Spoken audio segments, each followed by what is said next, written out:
Welcome to DAX Machina. Join us as we explore the mysteries of this world. Cryptids, monsters, macabre tales, and horror stories abound. Could they be true? Are monsters real?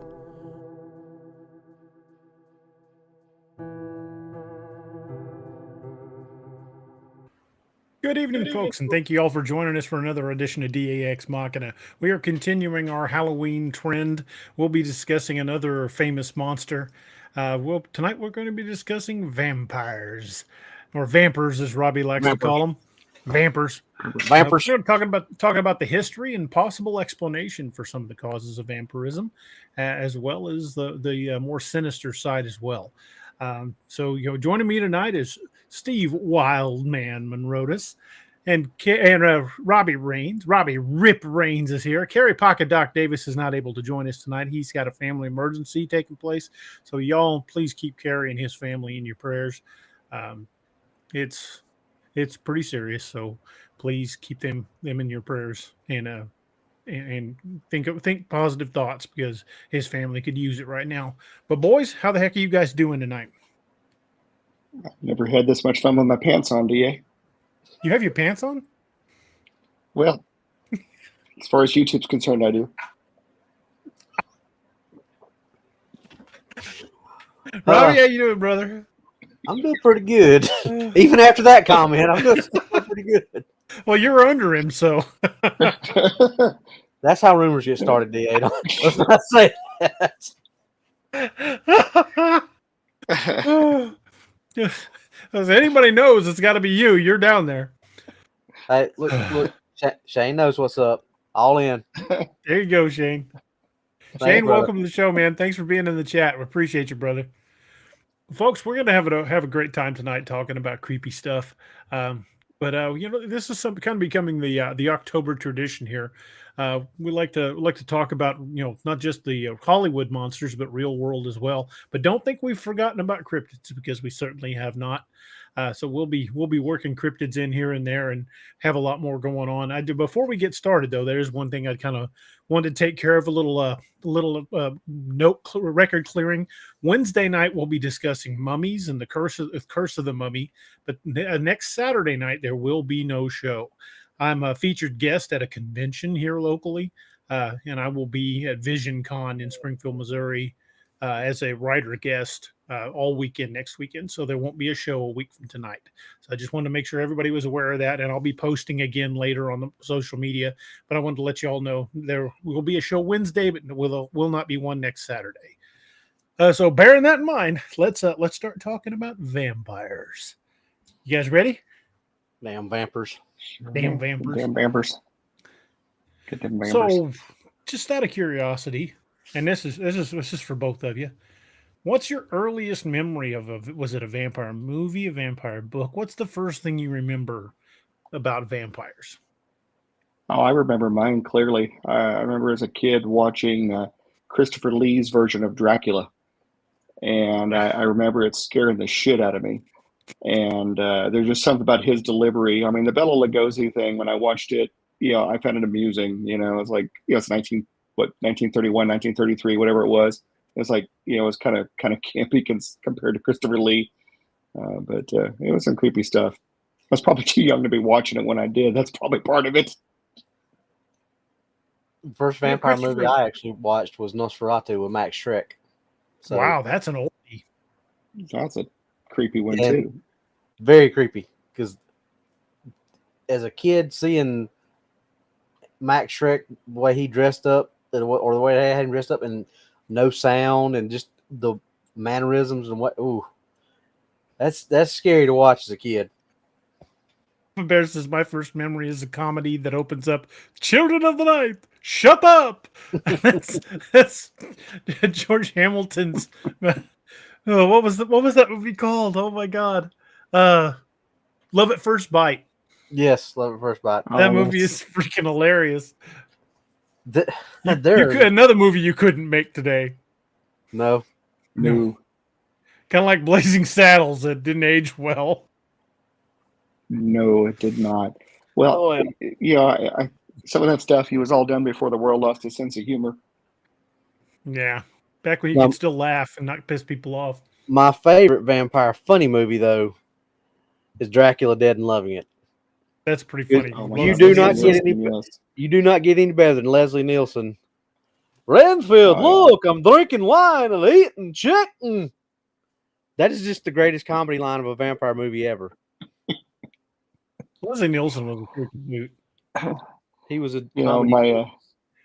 my dad used to imitate Renfield from the Bela Lugosi Dracula film, and I've got I've mentioned before on the show, I've got a little brother who's got advanced cerebral palsy, and he's got about the development of an 18-month-old, and some of the funniest silly things will just make him laugh hysterically. And Dad would walk around the house going like Renfield does there, and Jimmy would just laugh his ass off. And then we'd get laughing at him, and it was completely retarded, but it entertained Peter the crap out of McNichol us. did a very good job of imitating that in Dracula Dead and Loving It. That little laugh that Renfield did. Oh yeah. Well, the guy that did it in Love at First Bite was pretty good too. Yeah. Of course, that that's the kind of the benchmark to imitate for Renfield. Have any of you guys seen that new movie Renfield? I haven't, but I The want one to. with I've heard Nick it's Cage? good. Yeah, I have Yeah, not I've seen seen it. it. I heard I it's wanna- pretty good. I want to see the Voyage of the Demeter too. I've heard that's really good. I haven't seen that yet either. But interesting thing about the movie Renfield. Guess what's featured in the movie Renfield? What? The No idea. Bounty by Scallywag Tactical. Oh, I remember you saying that. Yes, I do remember that now. That's amazing. The Bounty by Scallywag Tactical is in Renfield. Well, I think the Voyage of the Demeter is so interesting in that they made an entire 2-hour film about one chapter of Bram Stoker's Dracula. Not even a chapter. It was like 3 paragraphs.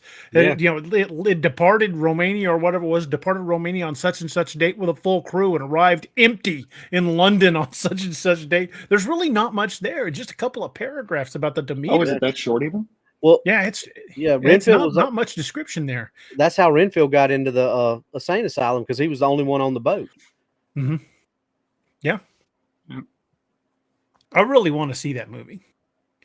So what's while we're still dealing with vampire movies, to you guys, pick any cinema, and I don't care if it's comedy. What is your all-time favorite vampire movie? Lost Boys. Lost Boys is a damn good one. That's a real Steve? good one. Boy, that's a tough one because there's a few that I like. I like different portrayals of vampires for different reasons. There's I think the Interview with the Vampire. I like. I love the way that they portrayed Louis in there, just kind of a tortured soul. It's one of the few films that I totally love Brad Pitt.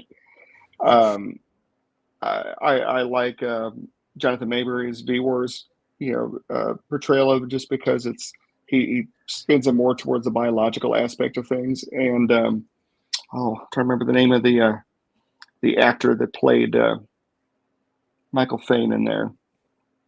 I can't. He plays Admiral April on the Star Trek Strange New World series. I can't think of the guy's name now. Getting a lot of good comments from people in the chat too. Oh. Yeah, I don't know. I can't think of that guy's name off the top of my head. I'd have to Google it. But I'll have to too.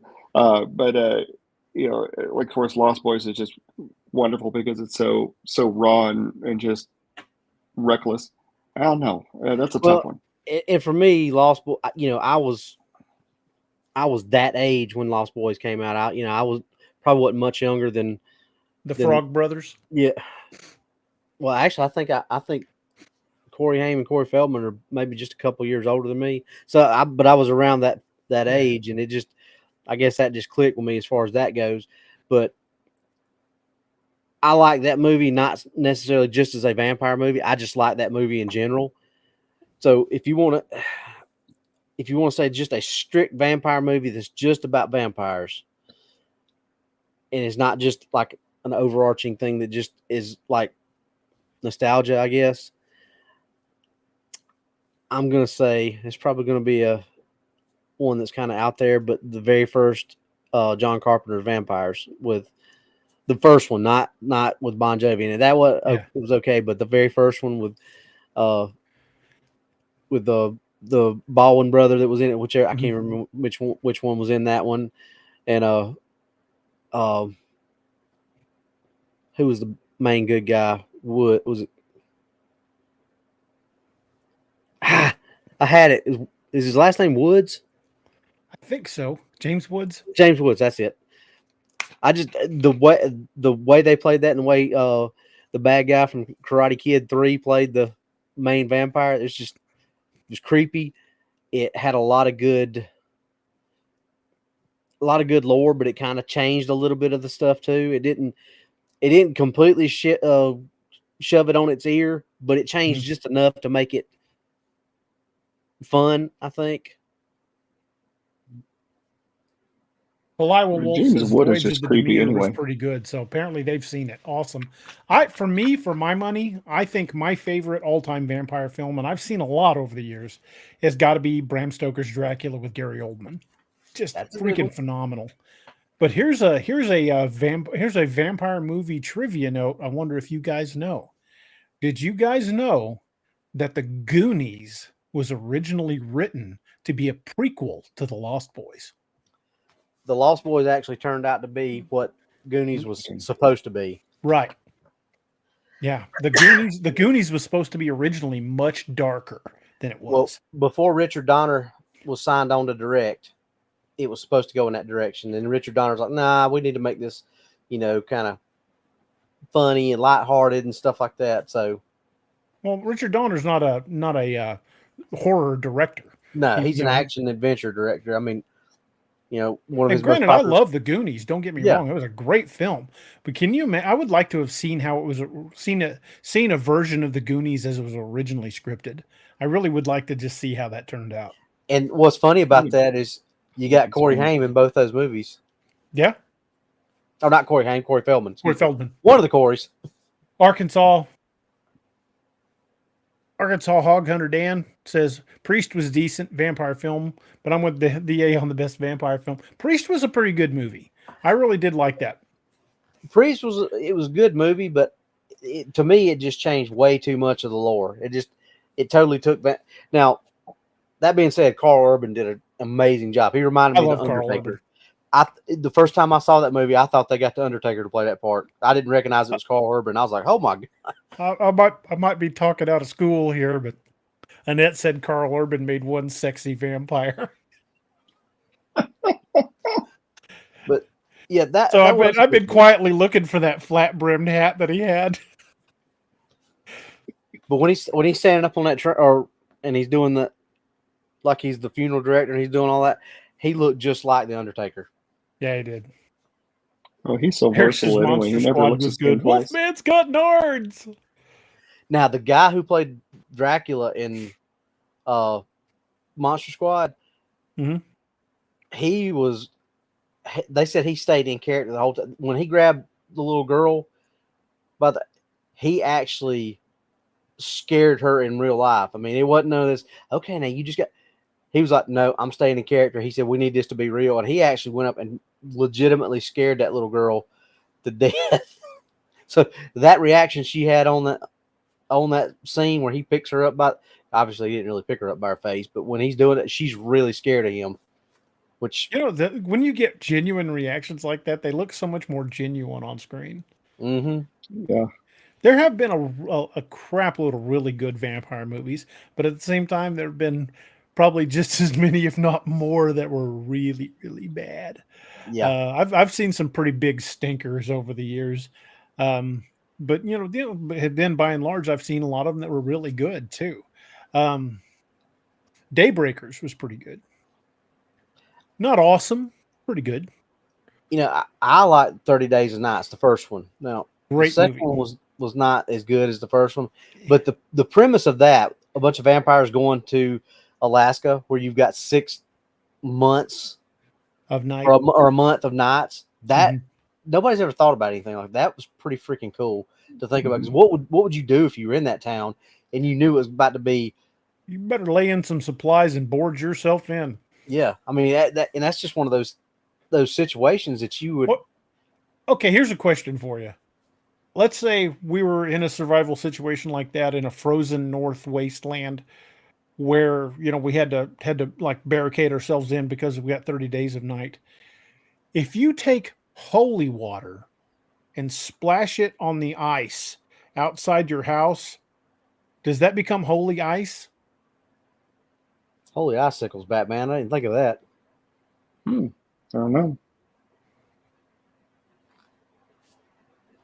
I guess if it freezes into it, then Would that then not like basically turn your whole dwelling into a holy shield where they can't get in it? Because I would be getting holy Depend- water and like super soaker and like spraying down the whole house. Like, you got to get in this son of a gun. Depends on the lore. Yeah. You know. I ain't Catholic, so I don't know. It's like Casey Calloway says stabbed with holy ice. Yeah, we're gonna make holy water icicles and start staking them. it's like if And- it's Anne Rice's vampires. Holy water doesn't do anything. another, in my opinion, underrated vampire movie is Fright Night, the first one. Right Not now, the original was creepy as very, crap. very The original. remake, not as much. The remake was a little Now- hokey.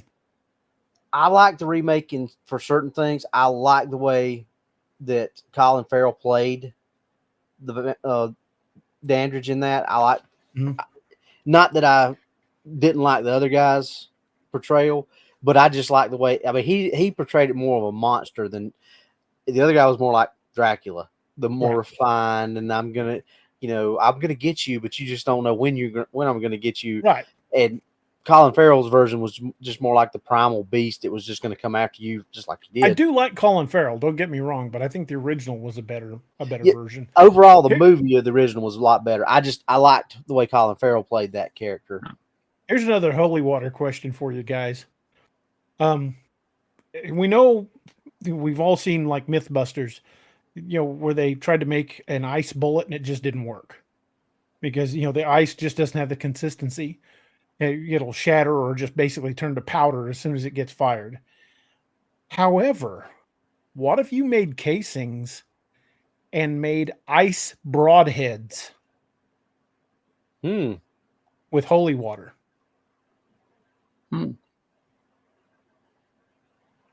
That's not a bad idea. I mean, you just take the basic screw-in portion of the broadhead and put it in a mold full of water and let that sucker freeze. You've got an ice broadhead, and as soon as it staples in, it just starts melting inside. You make that ice broadhead out of holy water. See, I personally like the idea of a garlic oil filled hollow point. That's an idea too. Again, if the lore, allows it. But see, and that's the thing. There's so many different variations and changes of the lore and things like that. Because think about Dracula, he even talks about that in the movie, where it said, contrary to what people think, vampires can move around in the sunlight. They're just weaker. Right. But then you go look at John Carpenter's vampires and what happens to them when they get pulled out to sunlight, they explode. Salem's Lot, you pull them out in the daylight, they die. Yeah. And there again, that's a different bone of contention of what it actually does to them. I mean, some it just kind of die. Some they freaking explode. Some they turn into a Molotov cocktail. So basically, what we're saying here is, how much did Hollywood get right and how much did Hollywood get wrong? And that's the trick. And that's why we started this. That's why we started this segue with talking about movies, because shockingly, Hollywood got a lot. Okay, not shockingly, Hollywood got a lot wrong. Classic vampires can go out in the day, according to the old lore. However, there is a condition, a medical condition, that down through the centuries has been mistaken for vampirism. Steve, you want to talk a little bit about that? You're the medical professional. Professional. I'm an expert. I'm a former drip. You're probably talking about porphyria, right? Yes, I am. So porphyria is a metabolic illness, and it's a defect in metabolism, and it causes the body to build up these chemicals called porphyrins, and your body just can't metabolize them. And it could be genetic. It could be something that's caused situational, like even something like cigarette smoking and alcohol use can cause an acute porphyria episode. But the patients don't really they don't fit the description of the typical vampire, but there are some similarities. They could have some transient paralysis, which may be where that whole falling asleep in the coffin, not being able to wake them in the daytime kind of thing could happen. They could have seizures. It could be a whole bunch of different things. But in the form of porphyria that most people are thinking of in relation to vampires, these folks, because of the buildup of these chemicals, their skin blisters in sunlight. And so like any sunlight exposure is very uncomfortable for them. Blisters or skin itches, it burns, this kind of stuff. And I think owing more to the vampire legend, these folks also tend to not produce enough heme in their blood, the iron part of their blood. And so sometimes these folks will actually crave drinking blood. It's like if certain chemicals are low in your body, you tend to crave salt, this kind of thing. And so heme is one part of hemoglobin. It's the mineralized part of hemoglobin, and it's interesting stuff. These folks have some really weird presentations. Like when they pee, their urine is purple. It's a weird kind of things. And so vampire pee is purple. Vampire pee is purple. Yeah. Leave it to Steve to know about some kind of a monster pee. But it's kind of wasn't weird going stuff. there, but okay. Hey, somebody was going to. I might as well just do it. He was just trying to beat somebody to the punch. Yeah, exactly. But it's kind of weird stuff. It's there's been a lot of cases of it. George III, the monarch of Great Britain, at the time of the American Revolution, had porphyria, and he passed it down to his children. And so, like Princess Charlotte of Prussia, was a carrier. William Gloucester, these folks, Mary Queen of the Scots, they believe had porphyria. And there's been some legends about her drinking blood. What about everybody knows? Bathroom? That's another one. One. Did she have that too? It's suspected. She's one of the ones as a possibility. Of course, everybody's heard of Vlad the Third of Transylvania. Vlad the Impaler. He was believed to have porphyria. They believe Van Gogh may have actually had porphyria, and some of that intermittent psychosis that he had was because of that. Who else? King Nebuchadnezzar of Babylon, from the Bible. Mm-hmm. So it's been around forever. Hippocrates wrote about it, and I think it's like a lot of other medical conditions at the time before we knew things like germ theory and other things. It caused superstition. Mm-hmm. Tuberculosis even seems to be related to some of the vampire myths. As is because hemophilia. Yep. And people with tuberculosis waste away. Think of like Val Kilmer's portrayal of Doc Holliday. He just throughout the film just thinner and thinner, and he died in his 30s. That wasting led to the superstition that these folks are being fed on at night. Something was eating their life force. Well, no, that something was a bacteria that was killing them. But it's creepy stuff. Truth You is stranger than fiction, Elizabeth I guess. Bathory may have had it as Mm-hmm. well. Yeah, there's some belief. Yeah.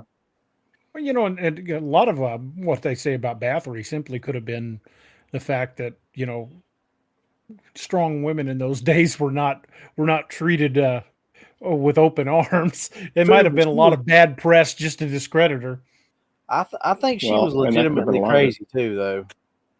A lot of it went around back then. I Yeah. mean, look at Vlad Zepish. I mean, Vlad the Impaler. I mean, that's not the act of a sane dude. No, it's not. What do you put, like 20,000 Ottomans on pikes?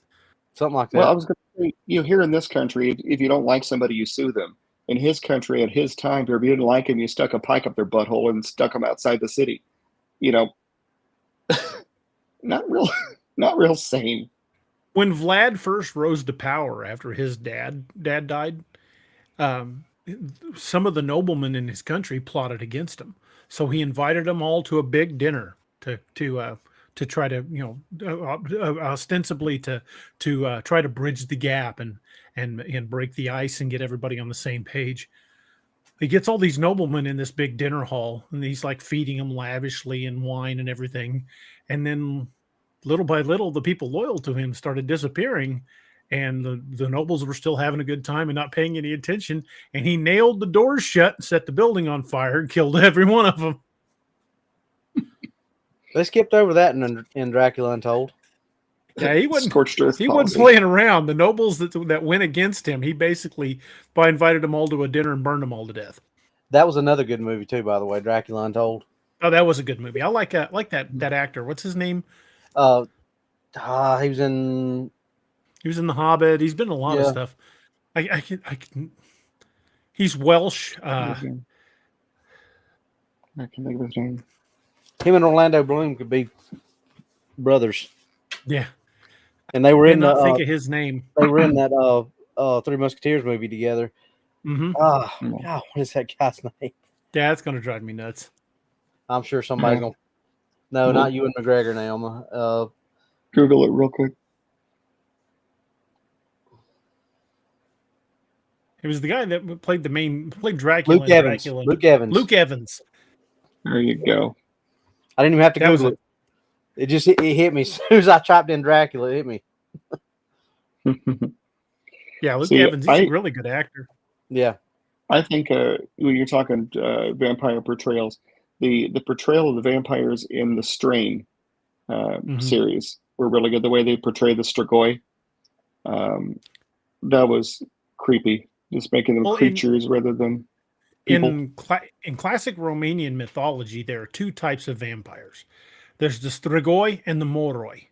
The Moroi are dead. They're like your classic dead vampire.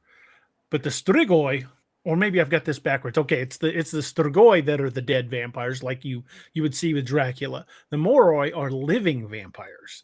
They're not dead. They can pass among everybody as just a normal person, but they still feed on blood.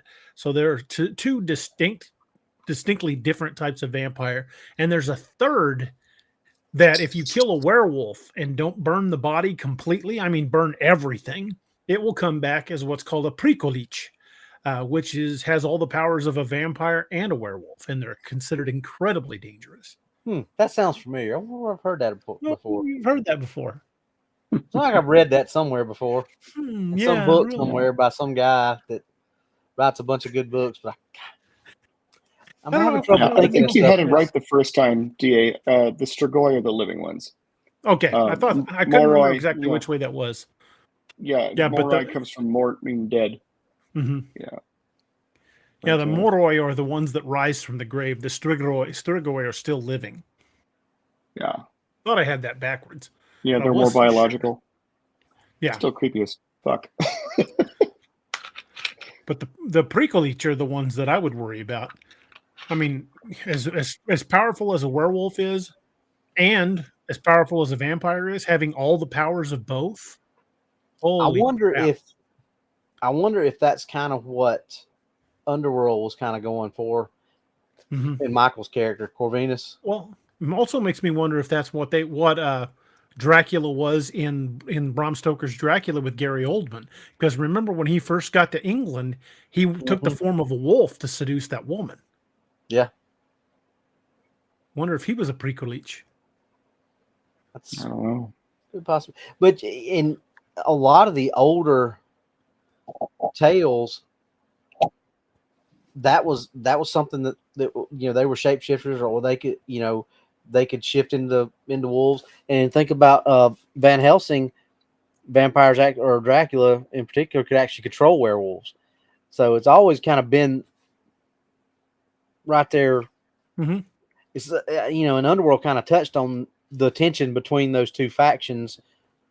How they fought for supremacy. Yeah. Well, even in Van Helsing, they definitely did. Yeah. It came down to a brawl between, Dracula and Van Helsing because that's what the monk's character said. He said, if a werewolf ever had the mind to stand up to him or basically that was the only way to kill Dracula in that movie. Mm-hmm. But it had to be somebody who had a very strong will, which was what Van Helsing's character was. Was he the left hand or the right hand of God? I can't remember which one they called The him. right hand, I believe it was. The right hand of God. Gabriel. Gideon. So Gabriel, not Gideon. Yeah. Gabriel. Gideon's my guy. yeah. Spoilers in the next book. He's a vampire or a shape-shifting No. werewolf. Nope, not mine. Not my Gideon. Now, Gideon is what he is, and it's going to be that way. Tales Told in the... Was it Tales Told in the Dark said, hey, I'm glad you're here, man. Thank you for being here with us. Appreciate it. Brandy's here. Miss Naoma's here. We got a full house tonight. Y'all, thanks for being here. Yeah, Marty's been here. I said hi to her in the chat. Got a pretty full house. Yep. 125 as Not of right bad. now. So we're doing pretty good. Pretty good. As Bubba J would say. Within the last decade, there have been archaeologists who have dug up a number of graves throughout Eastern Europe of what they suspected were quote unquote vampire graves. And they suspected this because some of them were buried with rocks in their mouths. Others had stakes driven through their heart. So apparently this was a far more widespread belief than just what anyone would have originally suspected. It wasn't just something that was localized to some small area of Transylvania. Yeah. It was all over Eastern Europe. Well, a lot of people think that and fall into that trap because Dracula being the most famous of the vampire stories, that's what most vampires come from Transylvania, from the old country thing. But just about every major culture in the world has some type of vampiric legend. Just same with werewolves, same with Bigfoot. Most all these cultures have the same, and they weren't communicating with each other back then. So yeah, well, and I think a lot of the vampire lore has been clouded by just the politics and the religion of the time. Someone in the chat alluded to the Orthodox Church and the biases there, and that certainly was a big part of it. The fact that Transylvania, of course, is one of the main locations where the gypsies, the Romani, the travelers come from. The Romani were kind of on everybody's shit list as far as undesirables. It's like Right. like the periods of time where the Irish went through that, and were people of color and whatever else. I think it was one of those. Oh, we don't like these people because why? They're vampires. That's it. Well, you think about how heavily they feature in like the two of the biggest, Dracula and the Wolfman. Those gypsies are featured heavily with their lore and their culture and all that stuff is figured really heavily in that. So they have that tie-in with the old country, like you said, Steve. So it just stands to reason that they're going to be so closely intertwined with all these myths and legends. Mm-hmm.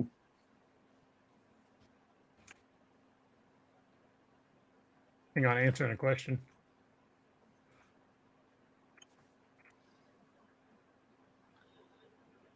There's another Eastern European legend of a vampire, and I'm gonna butcher it. I'm not even gonna get close. It's a Polish legend, and it's Visizzi. I can't pronounce it. It's Vjesci, and it's the Polish version of the vampire legend, and it's similar in a lot of ways, but it's also different enough to just be bizarre. Apparently, they believe that certain people were just born to become them, and it could be discerned from a cowl, caul, located on a newborn's head. In order to prevent a person from becoming a Visezhi, the cowl was removed, dried, ground, and fed to the person on the 7th birthday. Typically, Viseji were said to be normal in appearance, although in some cases it was said to have an excitable nature and a ruddy complexion. At the time of their death, a Viseji would refuse to take sacrament. The body would cool closely and the limbs would remain limber. The lips and cheeks would remain red, spots of blood often appearing under the fingernails and on the face. So they were basically destined to become this vampire creature from birth. So more like a pure blood vampire than right, something that was like they were born to be it. They were never turned; they were born to be that way.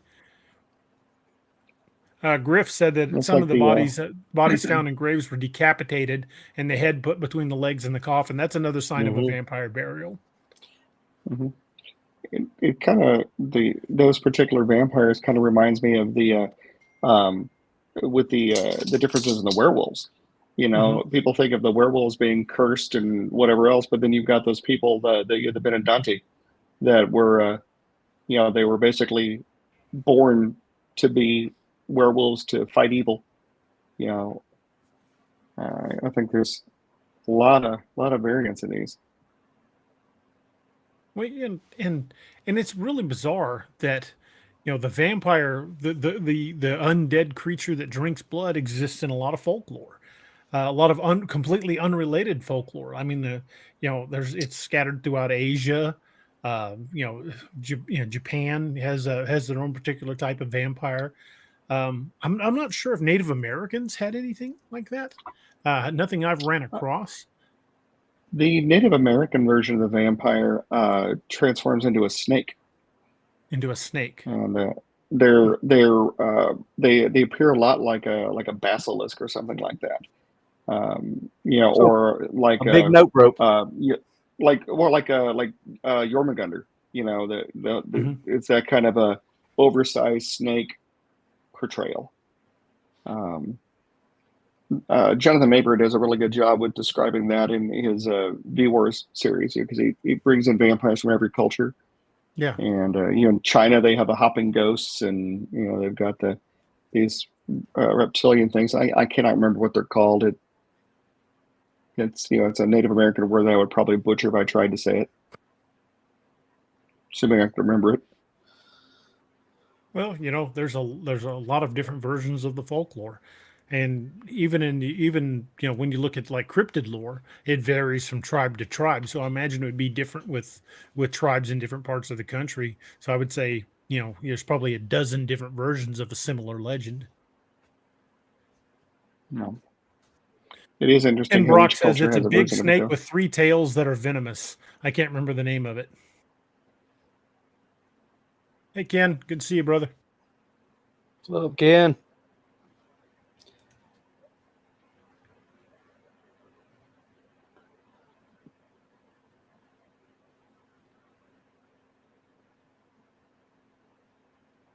I can't find anything on Native American vampires. Most of the stuff is just saying that, because it was asking if the cold ones, because they said they were getting a lot of this Native American myth and lore webpage. So they got a lot of questions asking if the cold ones from Twilight were real Native American vampire legends. And is that pronounced what tribe was that? Spelled Q-U.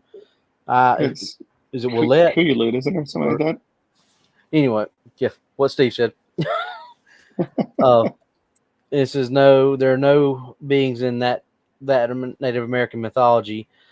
Stephanie Meyer, the author of the Twilight books, has stated that the unique features of her Cold One vampires, unnaturally beautiful, cold to the touch, sparkling in sunlight, came from her own imagination. She did not base other parts of her book on that tribe's in Indian mythology. So pretty much she, as far as that goes, she just pulled all that from nowhere. Well, I always said if I ever wrote vampires, which I did, and I've done in a couple of books, if I ever wrote vampires, they weren't going to sparkle, and mine don't.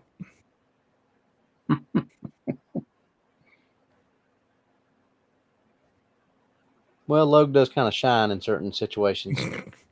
Yeah, well, that's usually just because of his sparkling personality. You know, Yeah.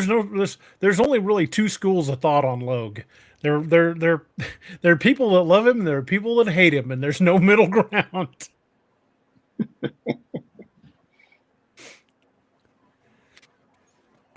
Yeah, we know where Clark stands. Yeah, Clark is firmly in the can't stand him category.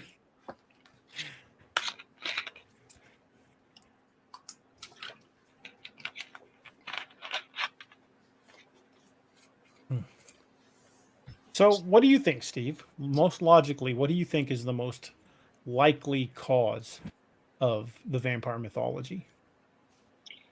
Honestly, I'm kind of on the camp of just misinterpreting biological processes. Like we know now, for example, that when somebody dies, the skin over the gums, the skin over the fingernails, retracts, and it makes it appear like the fingernails have continued to grow, or the teeth have grown, or the hair has grown. I think it's a way of coming up with an explanation to things we don't understand. I still can't reconcile that with all the cultural, vampires and the similarities in them. Um, I mean, these legends go back as far as recorded history. Several people mentioned Lilith. According to certain versions of the Bible, it was Adam's first wife, and they're saying that she was the queen of vampires and everything else. Yeah, it's a Sumerian legend. I don't know. I'm always going to err on the side of biology, just because that's kind of the viewpoint that I take until proven otherwise. But there's still too much out there to explain with just simple, oh, it's porphyria. Yeah, you know. Yeah, I don't know. you know the whether or not you actually believe vampires exist or not. And again, we're not gonna try to convince you one way or the other.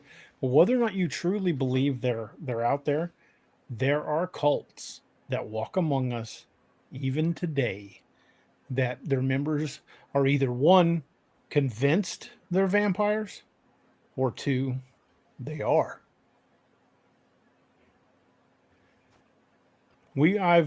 I've never actually had to deal with one as a cop, but I've talked to several people who were part of vampire groups, or well, they call some groups of them refer to themselves as vampire covens, which Hmm. it tends to make me think they are mixed a little bit with modern Wicca.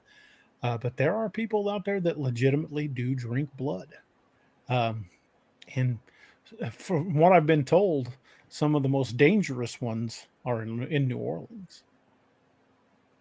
Yeah. And you know, those stories have to come from somewhere. And it's interesting that there's so much shared culture. It's kind of like the stories of Bigfoot. Hmm. We could argue that it does or doesn't exist, but how is it that these cultures all over the world that had no geographic connection to each other have the same stories? Right. So, Thad Brown says, I believe vampires exist, but not in the blood sucking way, but they do suck energy from a person. You know, I have met people that just brought the energy of a room down. I'm not saying that they were psychic vampires. I don't know. I can't say for a fact one way or the other, but I have legitimately met people that the entire mood of a room will change just by them coming in it. Yeah, we typically call them a-holes. I was about to say, I think you met my ex-wife, but hey. It's Robbie. It's Robbie. It's me. No, but I've been to like conventions where some of these guys would come in and just people just feel drained when they're around. Um, it's it's Well, bizarre. I mean, then you got the opposite, though. You got the people who tangibly uptake the energy in a room just right, by being there. It's the same kind of, okay, how are they manipulating the psyche of the whole room? right. And a lot of that is in personality and how they present themselves. But I've met people that were, well, at conventions you meet a lot of cosplayers, and I'm not saying that all cosplayers are like this. I'm by no means, because I know a lot of people that cosplay, um, but I've met people that cosplayed as vampires that I don't think they were playing. I think they came to a place where they could walk in costume and not get criticized for it, because some of them were just downright freaking creepy to talk to. And it wasn't just staying in character, that's just who they were. Mm-hmm. Ed Peaks has had a person in the jail once that claimed to be a vampire. I almost had a riot start in a pod full of, had 130 inmates in the room, because there was a guy, and I won't say his name. I remember his name, but I won't say it. He had come up to Missouri right after Hurricane Katrina. He was a native of the New Orleans area, and he claimed he was a voodoo priest. And he was walking around the room with a cup with his hand over it, and he would walk past people, and he would point the cup at them and kind of do this motion, and then walk away. And I asked him, I said, "What are you doing?" He said, "I'm capturing people's souls." And I almost had a riot in that pod, because people were like, "You get him the hell out of here." There were people that were absolutely freaking out. And he was a really bizarre dude. He was weird to talk to. He was one of those guys that just gave you the heebie-jeebies when you talked to him.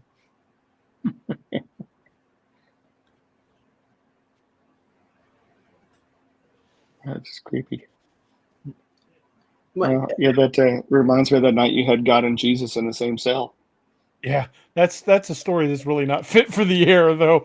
I probably shouldn't tell that one on the air. No, better not. That's one of those that some folks might get a little upset about that story, but it really did happen. I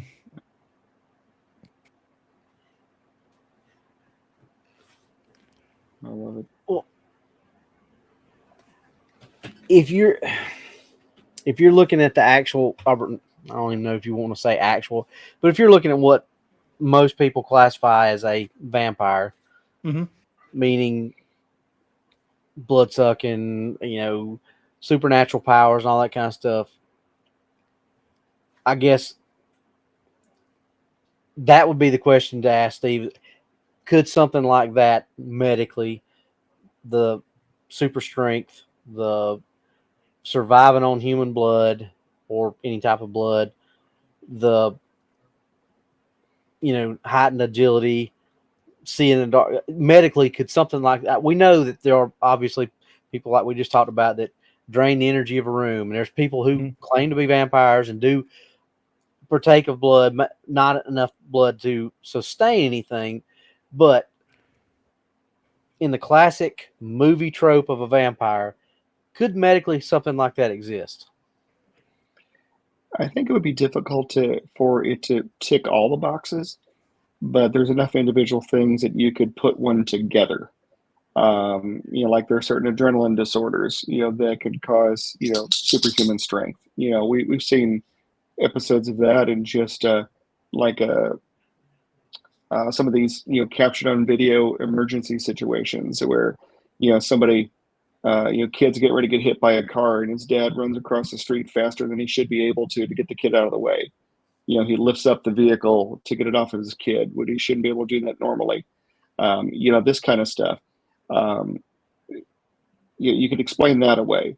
Like the porphyrics that we were talking about earlier, some of them, because they crave that heme, they crave that iron, will drink blood. It really doesn't replace it for them. It's just a craving. Porphyrics are sometimes treated with blood transfusions. You have to get IV hemoglobin, but they still crave it. So, some of them will drink it. The same thing. The porphyrics, of course, with the sensitivity to to ultraviolet light. I think you could potentially put it all together, but I can't think of one condition that explains it all. on the subject of werewolves, there's a condition called hypertrichosis, which causes like unusual hair to grow on somebody. Like it'll grow on like the forehead and the face or whatever. Places they doesn't belong. Get people they look on like Lon Chaney's Wolfman. I had a patient in just the other day who had that, and it was kind of, I won't say off-putting, but it was attention getting, to see that, because it's not quote unquote natural. And I could see in a more primitive culture how somebody would like, okay, they're demonic, or they're cursed, or they're supernatural or whatever. And, I don't know. I've in my law enforcement career, I encountered what I would consider superhuman strength.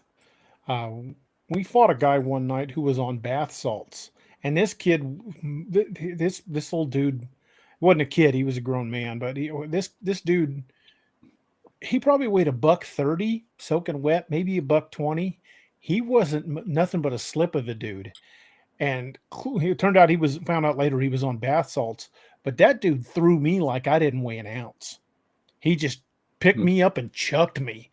It took 6 of us to get that guy under control, and every one of us looked like we'd been through the freaking mill. He beat the snot out of all of us. I've had those experiences in healthcare. When I first started in the urgent care, I had a 120-pound 12-year-old, it was an autistic kid, and he flipped out at the prospect of getting an IV, and he tore through me and 2 other people like we were goose shit. And, I'm 250 and can usually hold my own in a fight. And he threw me across the room over the bed, shoved the bed into me. Now, our beds are, made out of steel, and it takes 2 people to move them. But he shoved that and pinned me against the wall as if it weighed an ounce. And, almost supernatural kind of stuff. Yeah. Well, they say one of the things that limits us when in our strength is hardwired into our brain. We have that knowledge, even if it's just a primitive instinctive knowledge, that if we exert too much force, we damage ourselves. But when that is removed, the human body is capable of some impressive bouts of strength. Be that removed from adrenaline, be that removed from some sort of mental illness, or be that removed from drugs. The human body is capable of some impressive crap. Let's think about special forces training. What's that's designed to do? That's designed for your body and your mind to both realize at the same time that you're capable of way more than you think you are. You can push yourself a hell of a lot farther than your mind's telling you can. So, I mean, and it goes back to like what Steve was talking about, like, the father who sees a car about to hit his child, and suddenly he's got super speed, or the mother or wife that the cars fell on her husband while he's out working on it in the garage, and all of a sudden she's lifting the car up off of him. I mean, those things we've seen, we know they've happened. They've been documented. Mm-hmm. Brian Shaw, 5-time world's strongest man, he's driving down the road, car wreck happens in front of him. Now, granted, it's Brian Shaw, and he is the strongest man in the world, but he ripped the door off of his hinges to get somebody out of a car that wrecked. Now, even as big and strong as he is, still ripping a car door off his hinges, that's not exactly something that you train for in strongest man competition. But stuff like that is documented, and it happens. Mm-hmm. But what stuff is not documented that we don't even know about? That's just the stuff that we hear about because it's good, wholesome news. Somebody saved somebody. What happens behind closed doors in some of these places that, we don't know about or aren't made aware about, that, some of these things that are probably getting studied that we don't even know exist right now. Well, I mean, if you want to put your tinfoil hat on, look at some of the stuff the Nazis were doing. Yeah. I mean, part of the rationale behind them synthesizing methamphetamine was to, allow their pilots to stay up for an unreasonable period of time, their soldiers to be stronger. Our pilots do that. I mean, our government gives go pills to our pilots. I mean, Well, there's also, every pilot has to go to, SEER school, search and evasion rescue. They've got to go to this training in case they get shot down. And, that's pretty brutal school. Yes, it I is mean, that's very. going to push you to your limits and beyond.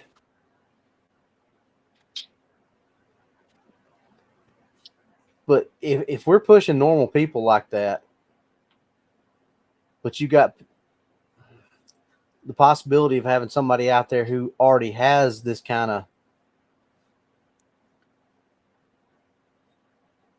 condition, I guess is the best way to call it. If it is a true condition that, taking all those boxes that you said, this person might tick this box and this one over here ticks this one. But if you've got that one person that ticks all those boxes and then they get put in an extreme situation like survival, somebody's, There's a question for you, Steve. I have never heard of it being able to consciously be controlled, but I think if you take one of these individuals like these, kind of like the Shaolin monks, some of those folks that have these meditative trainings, maybe it's possible. Normally our body operates on the parasympathetic nervous system. Everybody knows the fight or flight response. That's a sympathetic response to things. The adrenaline rush. Your body has two modes. You've got, and I didn't come up with this. I'm just simply quoting it. They've got fight or flight, and then feed and fuck. They're either persisting and reproducing, or they're preparing to fight or run. And it's a checks and balance kind of thing. But I would think that look at what some of these yogis and things are able to do, where they could slow their respiratory rate down to 8 times a minute and stuff like this. I would think with enough focused training on that, you potentially could. I'd like to see it for sure. I'm willing to believe it's a possibility. What about people that have just a naturally overactive adrenal gland? Well, that does exist. So That the adrenaline would just flow for next to nothing. I would think it would be something that with time and knowing your body, I would think you would maybe not, just be able to open the floodgates, but I would think that would be something that you would be able to tap into at least some small point with enough. Just like you brought up the monks. I mean, they do things that are just so mind blowing anyway. They have to be able to tap into something like that. I mean, you've seen the guy that takes the spear and puts it right there and bends the metal spear. You've got to have to be able to tap into some type of adrenaline flow to do stuff like that. Oh yeah. Well, and there are medical conditions that result in hyperactivity of the adrenal glands. Cushing's syndrome, is that kind of a thing.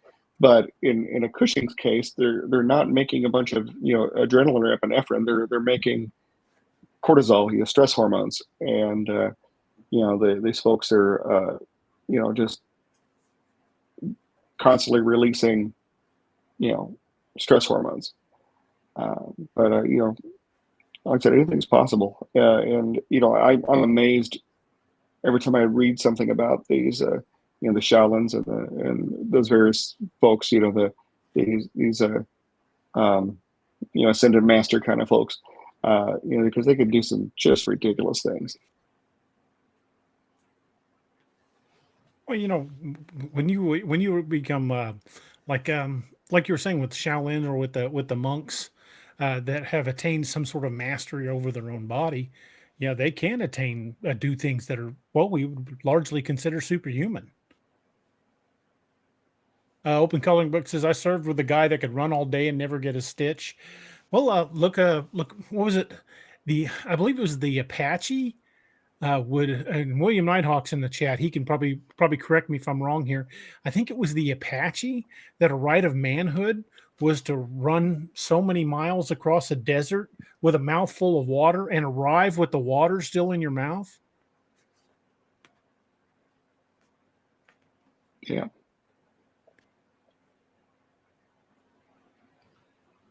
I mean, that's bordering on superhuman right there. Yeah. Yeah, William, I'm glad I consider you a friend No kidding. because collecting vampire teeth. Well, he's gonna have to get the teeth because there ain't no scalp to collect. Sorry, brother.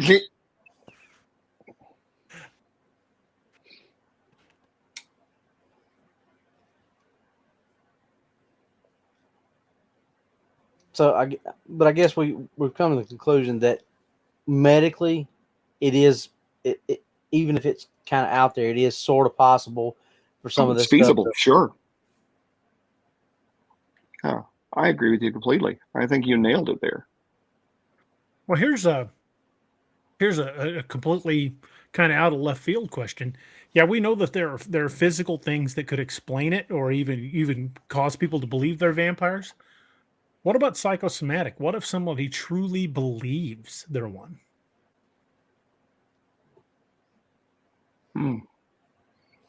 Whether they are or not is irrelevant.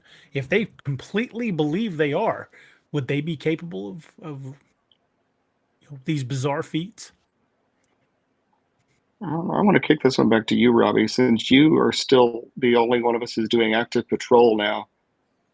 Have you seen anything out on your work that would lead you to this? Well, yes and no, I guess is the best way to answer that, because yes, because I fought a little 125-pound guy for about 15 or 20 minutes by myself one day, and he was standing up with me on his back, and I was 250 at the time, and I was drive stunning him, with cartridge off the taser the entire time, and he was standing up with me on his back. Longest 15 minutes of my life waiting for backup to get there. Come to find out, he was on bath salts, so there was that, but at the time that we didn't know what was going on, and it took that boy. He was in jail for 3 weeks before he knew who he was, where he was at, or anything. That's how out there he was. They could not, judge couldn't see him for 3 weeks because he was just pacing around the cell growling and throwing things at the. They said the only thing he would drink a little bit of water every day, and he might nibble on his food, but basically just enough to keep him alive. And I guess once his body just finally kind of started winding down, is when he finally, whatever combination of bath salts and whatever else he was on, just but not knowing what was going on at the time, seeing this little son of a gun stand up with me on his back, I was like, oh boy, I'm gonna have to shoot this guy. I mean, that's the thought that kept running through my mind, because I'm like, if he because I was spent at this point. Sure. If he knocks me off, and I didn't even know, but he had a knife on it in his waistband. If he knocked me off, I was spent. I could not fight anymore. Luckily, he got back up on all fours, but he couldn't stand completely up. I was just a little too heavy for him to come completely up. I think that's the only thing that saved me that day, was that he just couldn't stand completely up with me. You got lucky. Now, granted, he was pharmaceutically enhanced, but he still physically did it. Yeah. Casey Calloway says there are people that don't produce lactic acid and causes them to get tired. Randy Couture is that way. Weird. That's why Randy could fight so long, and that's why he was able to fight so long as far as his age wise. They actually did. I can't remember the name of the show, but they used to test athletes. Matter of fact, the guy that was on The Deadliest Warrior, that guy that hosted that show, he hosted this show, and they hooked Randy up to all these monitors and things like that and test him, and they had him just grapple with somebody for like 10-15 minutes straight, The other guy's lactic acid was built up like crazy in his muscles, and Randy didn't even have any. Like 15 straight minutes of grappling, none. I can tell you from being on the riot team, 2 minutes of hard fighting somebody, you're done. I mean, Oh yeah, you were just I was covered in sweat, feel like I'm dying.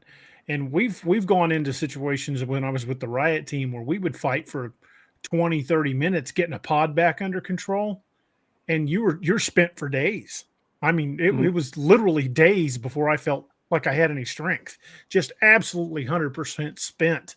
So Oh, yeah. for your muscles not to build up that lactic acid, that's something. When Well, it's I like, went and took you know- I'm sorry, go ahead, Steve. No, good, Robbie. You were speaking first. When I went down and for my ASP instructor course, the straight baton stuff and handcuffing. I told you this, Dad, for our final test, we had to. Our instructors were in the red man seat. We had to fight them for 3 minutes, and if we didn't, That's an eternity in a fight. yeah. And if we started getting lax on our strikes, they would tag us. My nose started bleeding because my instructor was like, get your hand up, do it right. He told me like 3 times, and he said, "Bap," and tagged me because it was getting down to the end. I was just like, I couldn't hold my arms up and swing anymore. I remember one CERT activation. They pulled all of us into Bravo pod, which was our violent offenders pod, and we were in there for probably 45 minutes, getting people put back in cells and hauling the worst of the offenders out to ADSEG. And I remember when that was done, when we finally fell back, I went down to our little locker briefing room area where we changed in and out of our armor and slumped into a chair and fell asleep with my chin against my chest armor. Just boom. I was just so exhausted I was out. Well, in a first responder situation, they tell you to switch out CPR performers, the person doing the compressions at the 2-minute mark, because they feel at that 2-minute mark that you're wiped out, and it happens. You burn up that energy. Yeah. And no two people are just alike. I mean, just about everybody. I would imagine even the dude, what was it you'd say his name was, that didn't build up the lactic acid? Randy Couture. I imagine even him at some point is going to hit a wall. We all hit that wall, just not everybody hits it at the same point. But once you hit it, you're done. Yep. So that makes me really concerned about, whether this is, drug induced or some sort of weird disease we haven't documented yet or induced, just exactly where that wall would be for somebody that, well, either was a vampire or truly believed they were.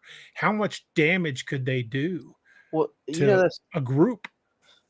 You know what they say about, and Yogi Berra said it best, 90% of half of everything you do is half, or 90% of everything you do is half mental.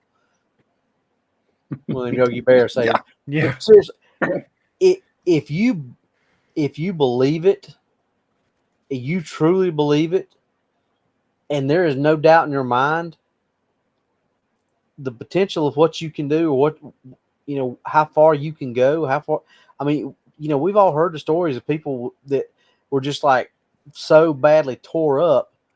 There's no physical way they should have been able to make it, but have crawled out on, hands and knees when they didn't even have half of their legs and survived just because they were going to. So That's an option. And Griff, yes, PR24 training was definitely rough. I'm that old too. Well, and PR24s. I think that I got one around here. I think the mental fortitude is a lot of right. it. Our bodies are designed to operate on our muscles, rather, are designed to operate on aerobic respiration. The most efficient way to convert carbohydrates into energy, and it's very efficient. But those energy reserves don't last that long, and then you get into this mode where you're switching over to anaerobic respiration. That's when you start getting the buildup of lactic acid and stuff like that.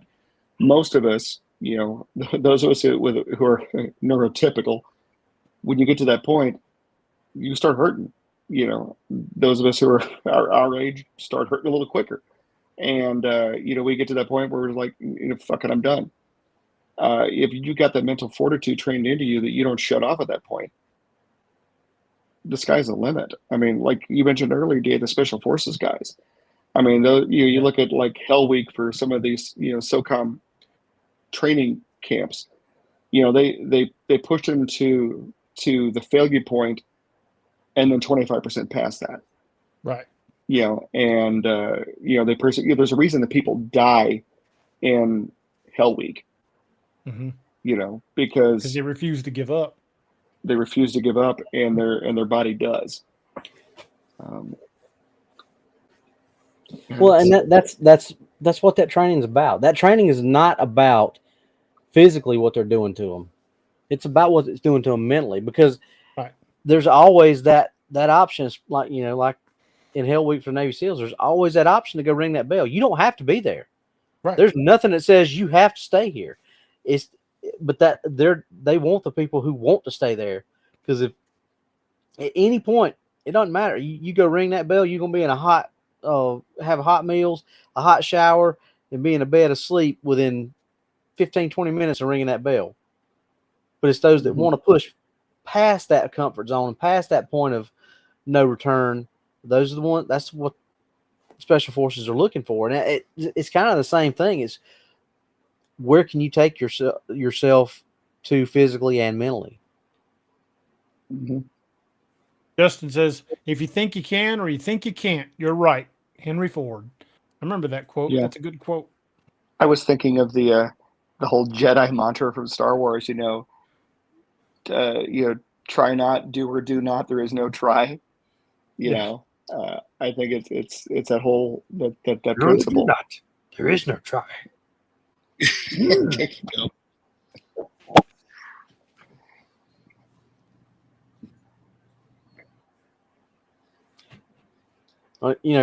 Mr. Miyagi kind of said it too. You walk left side of the road, safe. You walk right side of the road, safe. You walk middle of the road, like grape. Like grape. Yeah. You either gotta go all into it and do it, or not. You can't halfway do it. And that's any of this kind of stuff we're talking about. You couldn't halfway go into a situation like that. Maybe. Right. Yeah. And I might want to be a SEAL. Yeah. Well, in DA's situation or my situation, if DA had been like, maybe I'm going to make it out of this cell block, he probably wouldn't have.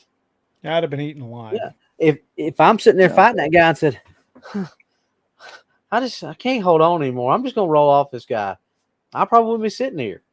If you walk into a cell block, you've got to act, well, you not just act like it, you've got to exude you were the most dangerous bastard in that room, or they will eat you alive. And I've walked many a cell block by myself without another officer in the entire block, and always made it home to my wife. Now, I've had a few nights where my wife's gotten that phone call where, hey, he's in the hospital, we need to get you up, you need to get up to the ER. I've had those nights where I've gotten hurt. I've gotten pretty seriously hurt a couple of times in my career. But the thing about it is I never let any of it beat me. And you can't. Like my ranger friend Rick, he always used to say, yea, though I walk through the valley of the shadow of death, I fear no evil, because I'm the meanest motherfucker in the valley. Exactly. And I think it's that mindset. I used to tell rookie officers all the time when I trained them, when I worked in the jail, I'm like, if you walk in here like a scared puppy, they are going to eat you alive. I'm like, it's basic dog psychology. And I hate to break it down to something that simple, but it's basic dog psychology. If you walk in here with your tail between your legs, the big dogs are going to eat you. You walk in here like you're the biggest dog on the block, some of them may try you, and eventually you're going to have to prove you are. But you've got to be willing. You've got to be willing to do more than just walk the walk. You've got to talk the talk and walk the walk and be the man, because somebody is going to test you. And if you ain't up to that test, they're never going to respect you. It's like when you go into the system as an inmate, you walk up to the biggest guy there and punch him. See, I've seen that not work out so well for guys. Oh yeah, but it's the same principle though. But at the same token, it's probably worked for some guys too. You see that dominance. If you're not a very big dude and you're not a good fighter, I wouldn't recommend that. Mm-mm. Nope. Yeah. Didn't work out so good for what's his name on the Deadpool movie. Yeah. But yeah, But and I guess that's the mentality of it. I'm sorry, Robbie. Go ahead. no, I was just gonna say to kind of circle that back around to what we was talking about with, you know, with these, and I hate to use the word supernatural because even if it was an actual thing that we're talking about, I don't know how much supernatural would actually factor into it, especially if we're talking about that this is medically possible.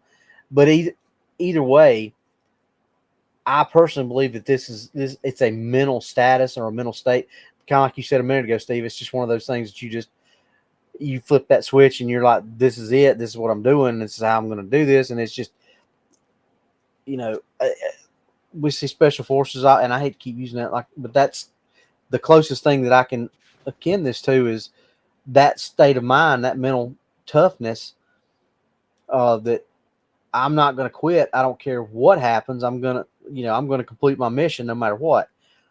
You know, same time, you know, what you said earlier, DA, if they completely, totally believe that they are, for all intents and purposes, they are. They might as well be. And I'm not saying that the supernatural vampire, the mystical vampire, the true bloodsucker, I'm not saying that doesn't exist. We don't know. I mean, there could be something to these legends, but the simple fact that somebody believes they are, it gives them a tremendous amount of power. And I'm not just saying that somebody, you know, like I'm a vampire and wears the poofy cuffs and buys some plastic vampire teeth and walks around, you know, quoting Anne Rice lines. No, that's not the people I'm talking about. I'm talking about people that truly believe they are something else. You know, in my law enforcement career, working in the special housing units, I've met people that, you know, were convinced they were the devil, that they were convinced they were God, that were convinced that they were many things. And, you know, you've got to treat those people with a certain amount of respect because they can and will hurt you pretty fast. Yeah.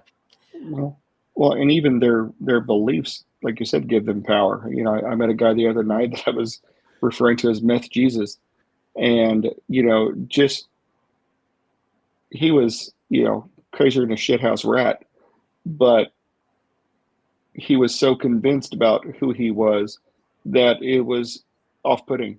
You know, Mm-hmm. you know, it's just power of thought. You know. You know, and the thought of a supernatural vampire, a blood drinking vampire, is pretty freaking terrifying. I mean, that's something I wouldn't want to run into. And with considering how much glut of useless information Hollywood has put out, I'm not even sure I'd know how to fight one. But I tell you, well, the thing that truly terrifies me are humans. I mean, look at some of the things we've been capable of, all without adding mystical superpowers. You know, humans, whether they're crazy or otherwise, are capable of some pretty vile evil.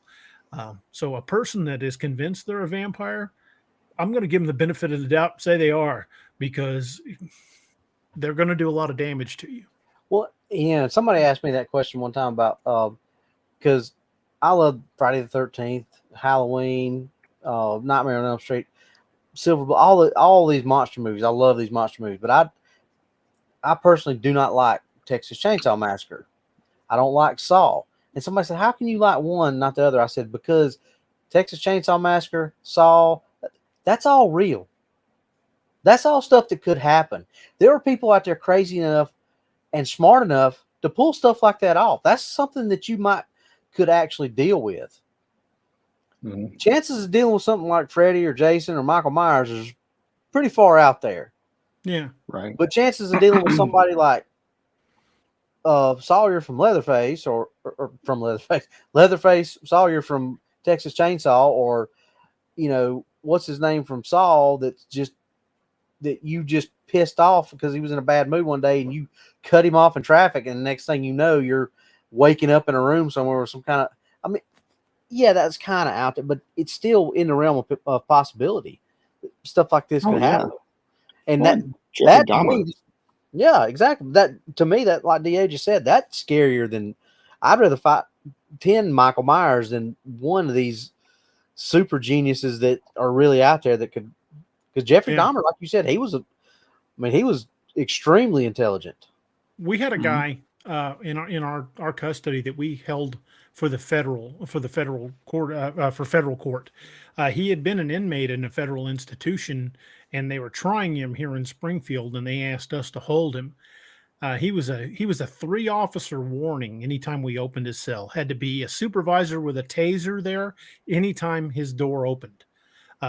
He was actually technically classified as a serial killer. He'd killed, I think it was 19 people while incarcerated. He'd already, most of the people he killed while he was in prison. So he'd killed a lot of folks. The most recent person, the reason we had him is he killed a guy over here at the Federal Medical Center with an improvised shiv. He basically took a lighter, and those wide-bladed razor scrapers that you scrape stuff off windows and floors? He got the blade out of one of those somehow, heated it up, and put it into the handle of a dust broom that where you sweep up the little dust brooms that you sweep up into a dustpan. Hit it in that. And this guy got a little lippy with him, and he hit him with that thing and peeled him open from I think it was from all across his throat and down his chest, like you see bone. Yeah. Killed the guy. We had to deal with that guy, and our mental health doctor told me, she said, Roberts, I'm going to tell you, this is the closest to a Hannibal Lecter you're ever going to get. And the guy was obscenely intelligent. To talk to the guy, very intelligent, actually very personable when he wanted to be. But he was spooky. I mean, what was it, that line from Jaws? Eyes like a doll's eyes. His eyes were, his eyes were creepy. Is that the mental health provider that you and I both know? Do what? That's the doc. Well, anyway, one weekend I was working the control bubble for the housing unit, for the segregation unit. This guy was kept in the SHU, the segregated housing unit. I'm working the control bubble, and the inmates have intercom systems in their cell where they can ring out if they've got an emergency and stuff. And a lot of them would just ring out and ask the time and crap. And I'd been talking to this guy off and on during the shift. He'd ring out and ask me a question or this about or the other, and wasn't really thinking too much of it. It was the end of my shift. I was getting ready to go home for a 3-day weekend. It was the last few minutes. The other shift was just getting ready to come in.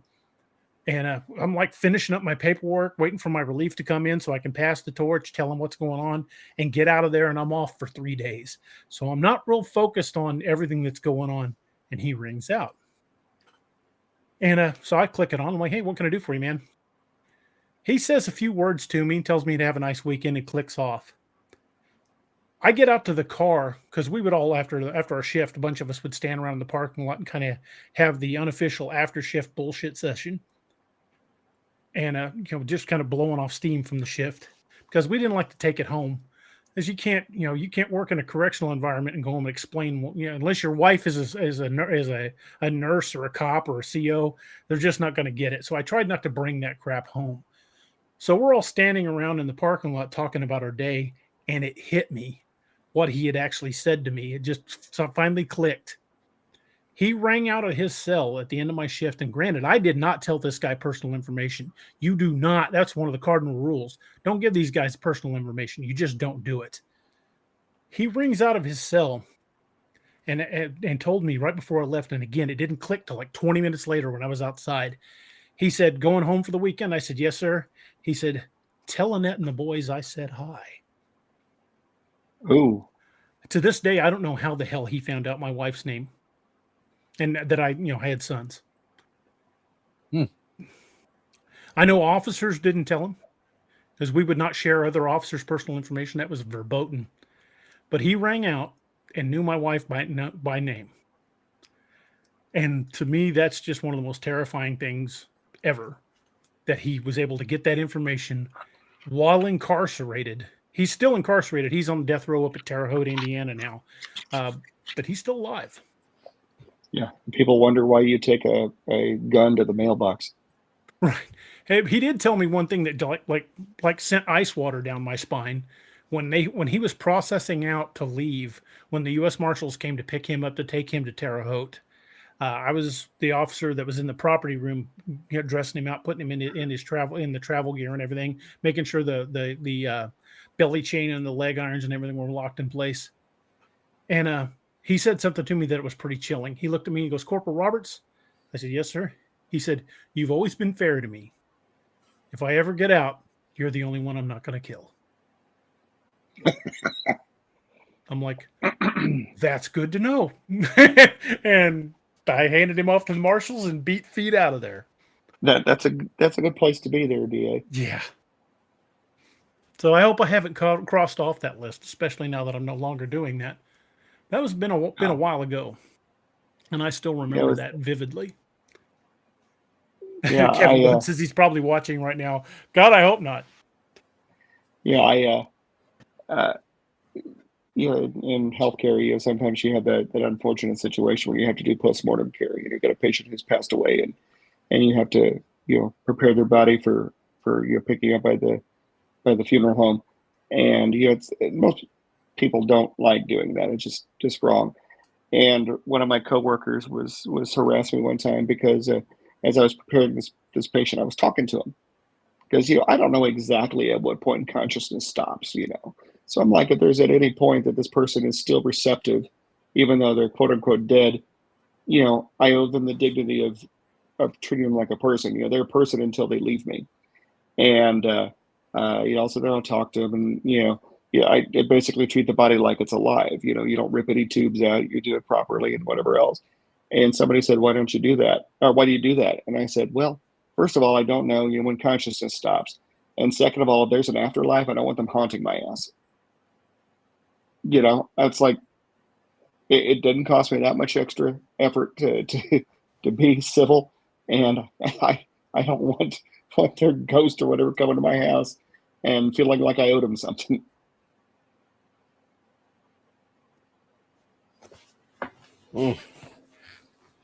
Yeah, but I know this. These stories really don't relate to vampires per se, but that's that mindset, that belief is power, and it puts power in it. And that dude scared the crap out of me. And there's no doubt in my mind that if he had gotten the chance, he'd have done some damage to a lot of folks before we could have stopped him. And just like what Steve's saying, I mean, you don't know how long is the brain still retaining information? How long is it still? How long are we still hearing people even after we're quote unquote gone?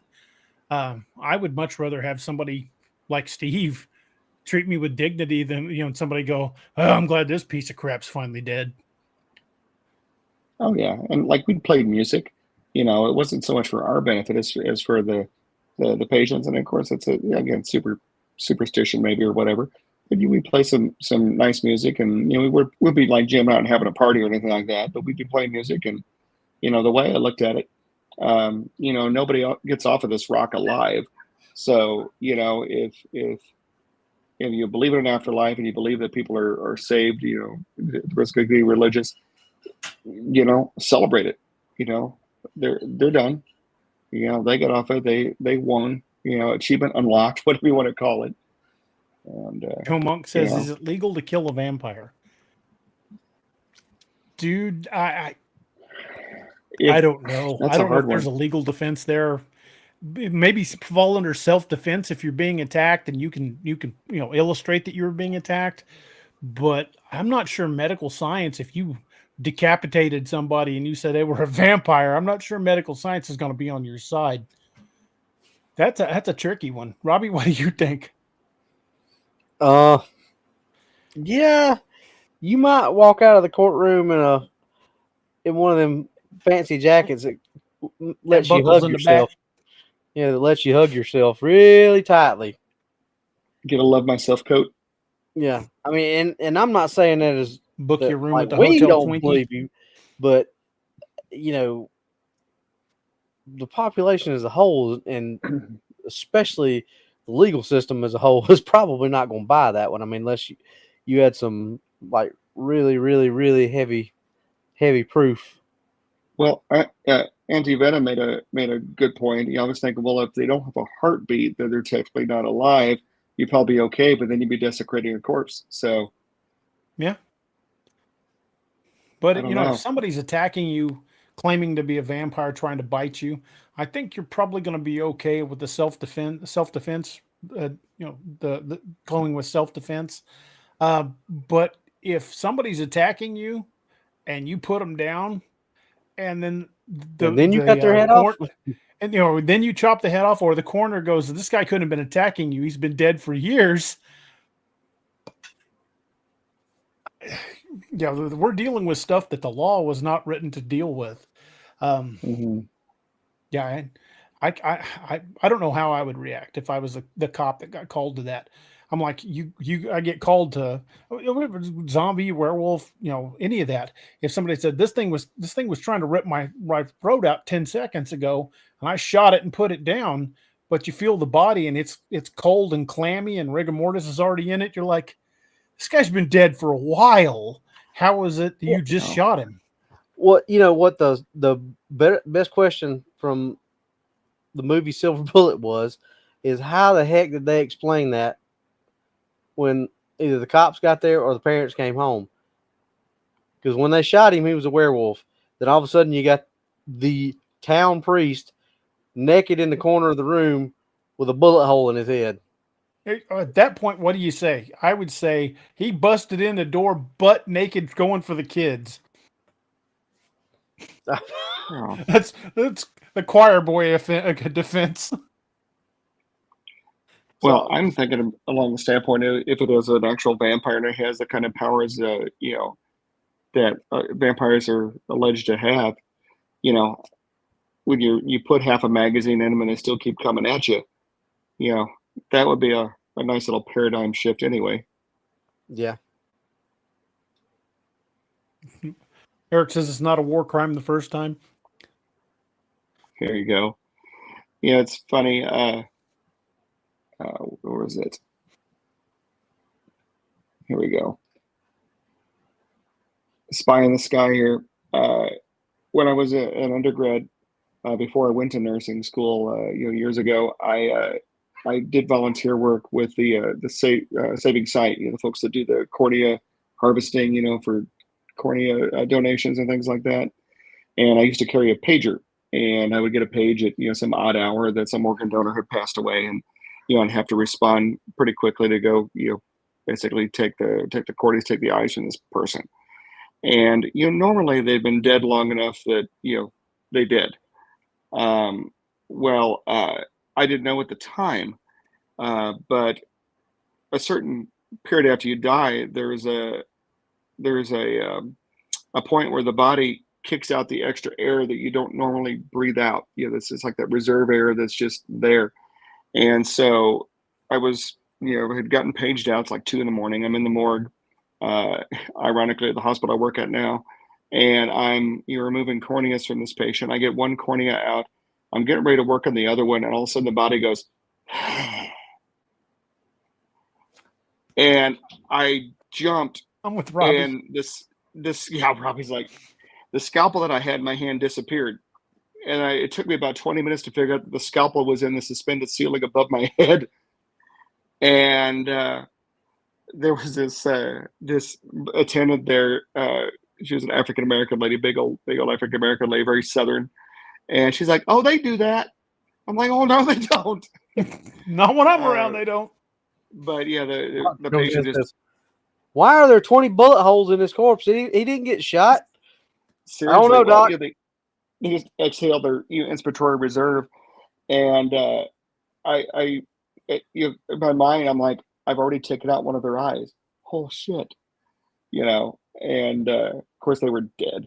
They had been dead for a couple of hours, but yeah, it was one of those little moments where that crunching you heard was my paradigm shifting and missing the clutch. It was. I ended up having to get a step stool to get the damn number 15 scalpel out of the ceiling because that's just where it left.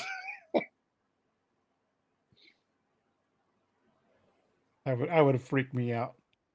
Oh, it scared the holy shit out of me. That's all I got to say. I helped the pathologist move a body over onto the autopsy table one time, and when we set it down, it farted. I'm like, what the hell? He goes, oh, it's a death fart. Wouldn't that be a great name for a metal band? A fart. And it stunk. It Oh, stunk. I bet it did. I was like, I'm leaving. I'm leaving now. I just remembered I got somewhere else to be and something else to do. Yeah. Andy Venom says, why are there 47 bullets in this body? Because I didn't have any more. Yeah.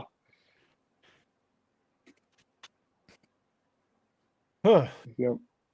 I remember when I started my first day of my nurse residency, they gave us a tour of the hospital, and they took us through the morgue, and the pathologist was in the process of doing the post-mortem, and we just kind of stuck our head in the door, and they had the body down on the slab, and they had the sheet pulled up for the most part, but they had done an incision, and they had removed the calvarium, the top of the skull off, and removed the brain.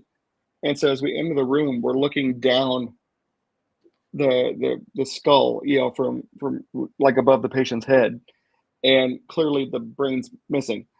And I'm looking in the room, they're trying to, the little VP or whatever the hell it was who was giving us the tour is doing a little, and this is our morgue and it's state of the art and it's built to, and I couldn't get my eyes off the body. I'm like, the brain's gone. I can see out its eyes. And so I spent like 10 minutes looking around the room. Well, yeah, I think I found the cause of death. And I'm looking around. I finally saw the brain in a bowl, in the room. And I'm like, but I completely. It was like one of those Peanuts gang teacher scenes. She's giving her little speech about the facilities of the room, and I'm hearing because I'm trying to figure out where the brain of this body is.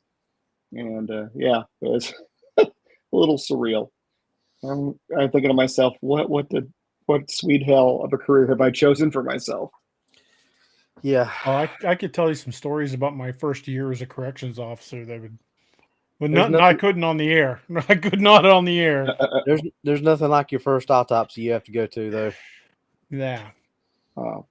My brother's kind of messed up. He worked patrol in his department, and he used to like to go, talk to the pathologist and stuff. And I guess the pathologist in my home county is kind of an odd duck, and he chain smoked for one thing, and he would just be sitting there eating a sandwich, like in between what he's doing, to be eating a sandwich, he's smoking a cigarette, and they just be sitting there talking. My brother's thinking to himself, how the hell is this guy eating Subway while he's dissecting his body and okay with it?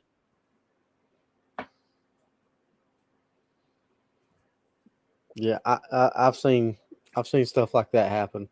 I had a buddy of mine. He was a deputy at the sheriff's office, but he worked part-time at the funeral home in a little city that I worked in. And there was many a times where he would be in there working on the body and wouldn't be able to get away to get food. And he'd call me, hey, will you go down Burger King or Hardee's or somewhere like that and grab me something to eat? He'll get him something to eat, come in there, and he just eat his supper while he's sitting there working on the body. I'm like, how in the hell do you do that? And he's like, what? Yeah. Never mind, dude. Yeah. Go right ahead. You got to be a special kind of weird to do that. Well, Casey Calloway says the corpses really sit up. They do? Yes, they do. There's a lot of documented instances of it. Yep. I was doing postmortem care on a body, and the family didn't leave right away. It was one of the situations where it was kind of a young family member, and they weren't quite at peace with the fact the patient had passed, and so they're with them for quite a while. And the rule is you give the family as much time as they need, and so rigor mortis starts to kick in a certain period of time. And as we're preparing this body, it sat up, and then because it was off balance, it fell over onto the bed. And I'm not gonna lie, I jumped, and my testicles sucked up inside me for a second, and of course then you're trying to prepare the body for the funeral home to pick up, so you're trying to put it in a position where the mortician doesn't have to do too much, and trying to get the body straight again, so it would fit in the body bag, and so the mortician could pick it up was a little challenging. It was kind of a comedy of errors, and you're trying to do it with dignity and respect, and you realize that this body is now L-shaped, and you're trying to get it into a linear body bag. It was bad. Penny Van says, have any of you guys ever visited a body farm? Robbie, have you? I looked into it, but I hadn't ever actually been there. But me and my partner was talking about it one time. But you have to kind of be like invited, I guess. I've never been to one, but I've read about them all quite a bit. Yeah, I'd like to go. I think it'd be cool. You have to be lot of medical, photos from law enforcement, military, something like that.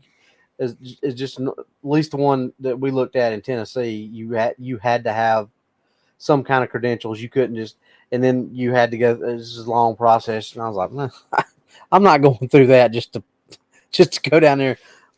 Yeah, that's a dead body. Yeah, getting security clearance just to watch mushrooms growing out of a body. Yeah, I will tell you though, if you've never been around a body, that smell will linger with you for days. Mm-hmm. You can shower in much hot water as you care to. You will still have that lingering smell in your nostrils for days. And them old polyester uniforms. Oh my gosh. Yeah. It didn't matter how much dry cleaning for weeks. You'd be in the car just riding around, all of a sudden. So, Mrs. Moon, this is a body farm is a place where people donate their body to science. So law enforcement agencies and scientific agencies can basically study decomposition. And so literally they have a area of land and they put a dead body in various places on it. And they will record, when it died, when they put it there, what the temperature was like, what kind of bugs they found on it, and whatever. And it helps them understand decomposition for crime scenes and other things like that. It's sometimes they'll use hogs and things like that because they're good analogs for people, but they use people, and it's a weird little thing. But yeah, that smell you don't get rid of. So you guys have both used pepper spray. What makes pepper spray so effective is that it's very oily. The capsaicin oil, doesn't wash off, and so it gets on your face, gets in your eyes, and you're hit with water, and it's not coming off. That decom smell that we all know so well is called cadaverine, and it's a very oily substance, and it gets in your nose, it gets on your clothes. You just can't get rid of it. It's there's no mistaking it. You just know that. That smell. Got a super chat from Dark Waters himself. Thank you, sir. Appreciate you checking out the show.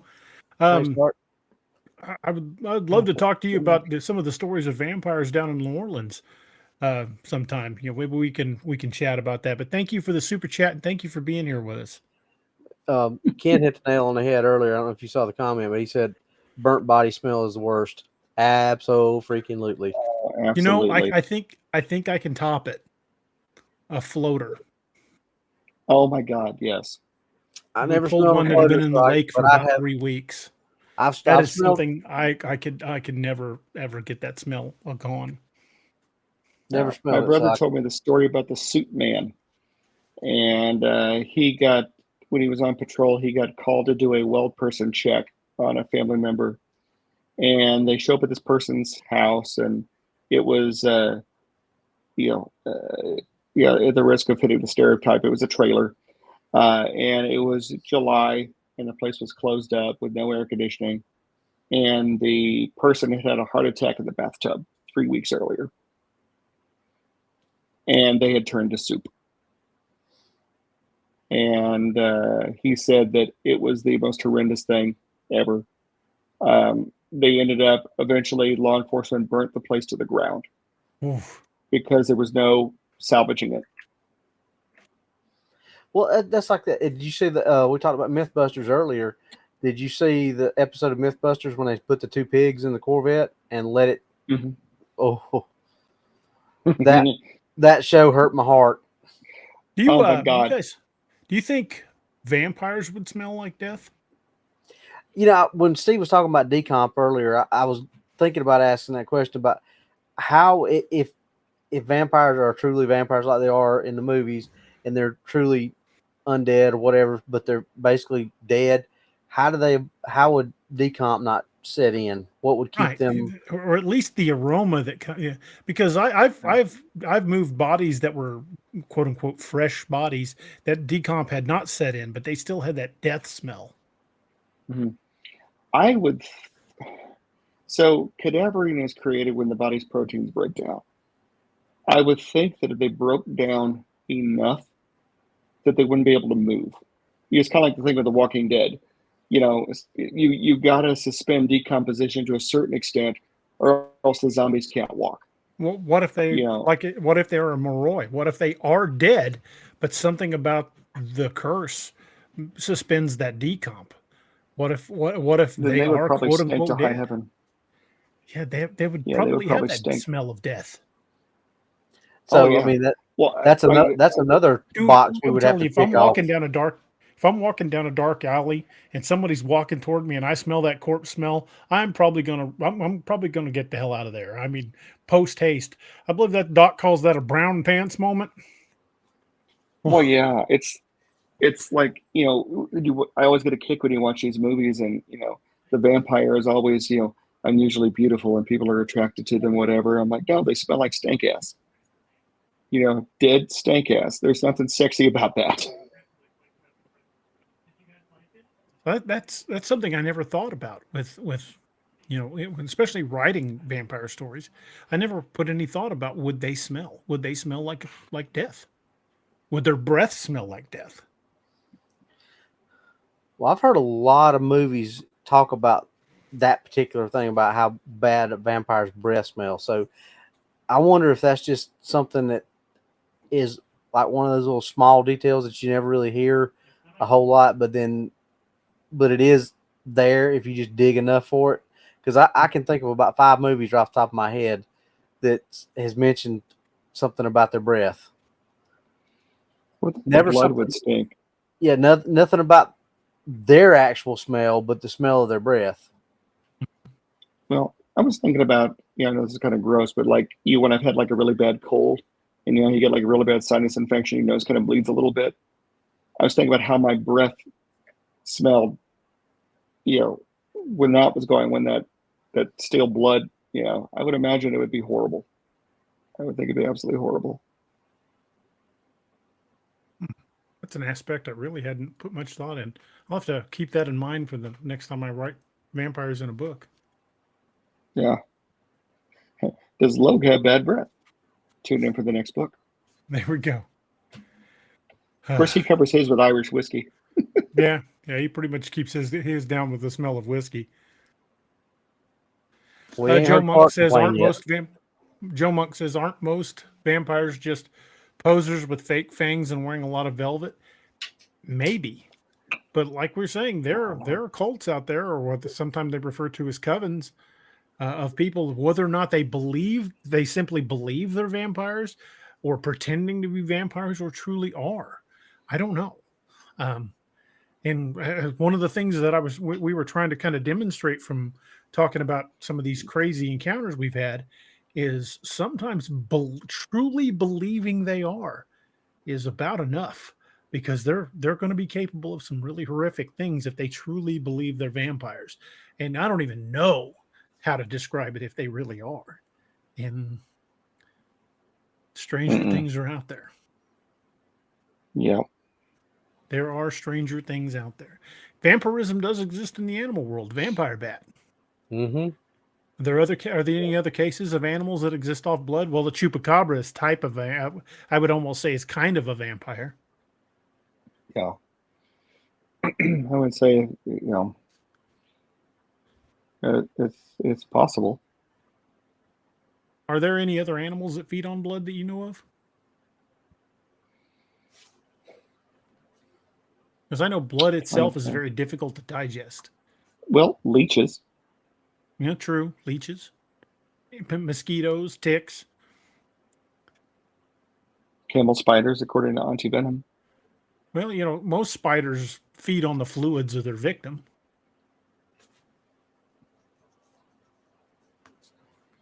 Well, that's another point. What if the vampires aren't actually feeding on blood, but they're feeding on liquefied victim? Maybe they inject an enzyme that partially digests them. Kind of a creepy ass thought, but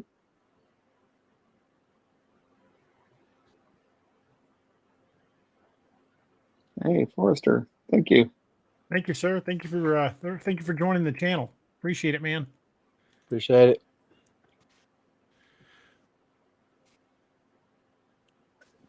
I guess when it comes down to it, there's no way to say definitively whether vampires are real or not. They exist in a lot of cultures. They exist across the globe in very, very different, widely variety in different cultures across the planet. I mean, just really bizarre that the image of something that is either dead or even living that feeds on the blood of the living is, I don't know, maybe it's a universal fear. Maybe it's something we all fear deep down, but it's certainly terrifying. And if they're really out there, it's definitely an apex predator. It would be something that would very easily prey on all of us, and it's a pretty terrifying thought. Yep. Boys, we're coming up on the 2-hour mark. Probably a good time to have some words from our sponsor, and how about we start with little old Doc? Since Doc can't be here tonight, we have a word from Mr. Doc. Let me play that video. Hey everybody, this is Kerry Pocket Doc Davis from Dark Angel Medical, and you are listening to DA Ex Machina with DA Roberts.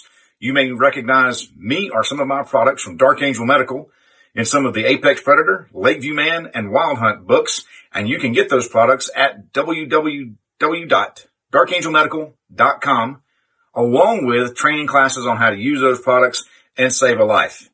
Shoot us an email at info@darkangelmedical.com and be the difference. And folks, if you go to darkangelmedical.com, don't forget to use discount code cryptid25 for 25% off your entire order. And they are HSA and FSA certified. So if you've got training credits, you can take their classes and use those credits. And again, Doc would be here with us tonight. But he's dealing with a family emergency, so y'all keep Doc in your prayers. And a longtime viewer of the channel, Pat Canada, she's dealing with some pretty serious medical issues, so please keep her in your prayers as well. And Chandler Hall, who's another member of the channel, his father is quite ill, so we'll keep him as well. Robbie, you want to tell us a little bit about Scallywag? Yep. Scallywag Tactical is a purveyor of fine cutlery. Just do that for Doc's sake, since he's not here. Doc's benefit. They make some of the best folding knives, fixed blade knives, kitchen knives, fillet knives. I mean, just any kind of knife that you want to use in your everyday world, they've got them. You probably, if you read DA's books, you recognize the Jolly Roger, the Bounty, the Gunner's Mate, the Boarding Axe, the Privateer. Most all these knives make an appearance in DA's books, and they do that for a reason. So they're good knives. We all carry plenty of these. I carry this in the shop. This is my shop knife. I've got my sailor assisted folder, as my DA likes to call it, my Sunday go to meeting knife when I'm dressing up, and then I got my Orca that I carry every day in my uniform. Those are great knives. They've replaced my Kershaws, my Benchmades, my Spydercos. I've had every one of those knives, and they're not that those are not good knives. It's just for the money, for what you're going to pay for one of those knives, you can get about 2 or 3 of these knives, and they're better. especially for the money. These knives are razor sharp. They'll cut you 3 ways: long, deep, and continuous. I wasn't gonna put you on the spot this time, Steve. That's all right. Well, go to Dark Angel Medical, get yourself your dart kit before you get your Scallywag Tactical, because if you're like me and DA, you're probably gonna need them. Because You're gonna need we both cut our stuff both these these times skills on have- camera. I say Mine both was- these skills have done it live on the air. Yep. I've got both a Scallywag knife and a dark water medical kit in my camera bag for when we go film. Yep. So go check out. They got a section called Blemish Blades. If you want to get yourself a good deal. Most of the time, it's just the box that's messed up. This was a blemish blade, and there's nothing wrong with the knife itself. The box was crushed on a couple sides, so they couldn't sell it new. Go check that out, and then when you go check that out, and then go to checkout, use code DA Roberts 10 get yourself an extra 10% off because it stacks up. Absolutely. And that's all I got to say about that. And our other affiliate is in the chat tonight, Ken Brock from Brock Blades, brockblades.com. Scallywag knives are amazing knives, but if you put 2 of them side by side, they're identical. They are mass-produced knives, but they're high-quality mass-produced knives. Ken's blades are all unique. They're all one of a kind. They're handmade in the shop behind his house. Ken's a lifetime veteran of law enforcement, spent his whole career in law enforcement, and we're damn proud to support our veterans and our law enforcement. This one's called the Skane Dhu, which is modeled off an old Scottish blade called the Black Blade. It was a holdout knife the Highlanders kept in their sock. I also used it for eating and pretty much everything. It was just pretty much a good old utility knife. It's kind of how I use mine. I use it for a little bit of everything. But you can order custom blades from brockblades.com and specify the type of blade you want and the type of handle you want and the colors you want. So you can order an absolute complete custom blade. And if you've got somebody that's a veteran or active duty military or first responder, or even just somebody that's just an outdoorsman, likes to hunt and fish, the gift of a custom blade is something that'll truly be treasured. And these aren't just meant to be set on a shelf and looked at. These are functional works of art. And if you know anybody in your life that you think might be enjoy one of these blades, definitely keep Brock Blades in common in thought. And if you use discount code Cryptid10, you'll get 10% off your order. And if you order a custom blade, make sure you mention in the description that you heard about brockblades.com from here at DAX Machina, and he'll still make sure you get that 10% off your order. So let's show our guys some love.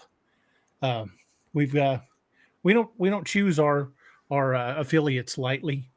We always pick from veterans and first responder owned businesses because, folks, we owe these men and women in uniform a debt we can never fully pay. We're proud to support our first responders and our veterans, and we're a huge supporter of the 22 a Day Foundation. If you guys aren't familiar with the 22 a Day Foundation, I wear this pretty much every day. I've got numerous T-shirts. In fact, this is from the Valhalla Project, which they go to their money from Valhalla Project goes to support the 22 a Day Foundation. We lose 22 veterans a day to suicide, and we probably lose close to that in law enforcement as well. You can go to Officer Down Memorial page or odmp.com, and you can read about officers that we've lost in the line of duty and to other causes. Folks, these people give us their all, and sometimes they give up to and including their lives, and that's a debt we can never fully repay. 22 a day is 22 too many. Let's get that number down to 0.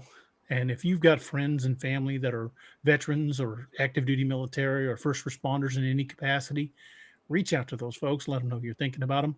That one text you send them, even if it's just, "Hey, how you doing?" might be the one thing that lets them know that somebody cares enough to reach out. So let's get that number down to 0 and keep those folks in mind. And again, we owe them a debt that we'll never ever be able to fully repay. So let's make sure we're keeping those first responders and veterans and active duty in our thoughts and prayers.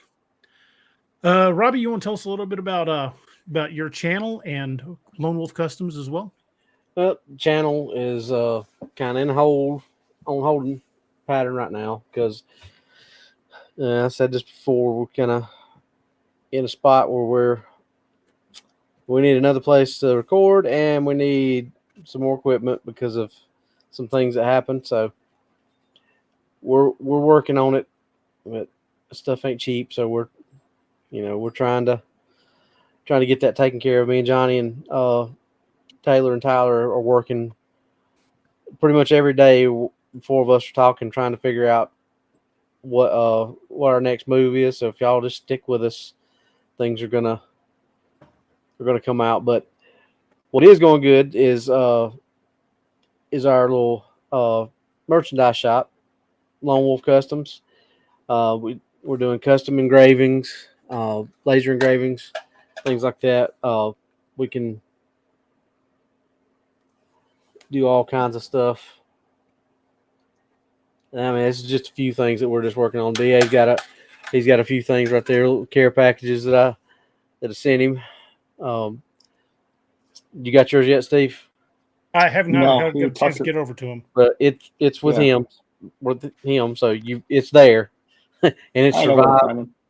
It survived the box of death. Did he show you the picture of the UPS box? No. It said Robbie had put fragile right on the side of the UPS box, and one entire end was crushed. It looked like the box that Jim Carrey had in Ace Ventura when he was holding it. Did they prop a door open with this or something? So anyway, any kind of laser engraving stuff, Toombs is putting it up in the chat. That's my email. If there's something y'all want, matter of fact, Karen and I have been working on a new idea of something she's wanting me to try. And so we're gonna see how we're gonna give her the old college try and see how she works. Throw it against the wall, see if it sticks. But y'all send me an email if there's something you want. We can do the Dark Angel, or excuse me, the Wild Hunt logo. We can do the Dark Angel logo. We can do Man's Marauders. I've got Steve's Pub and Grub symbol. I was going to say that'd be a fun one. Yep.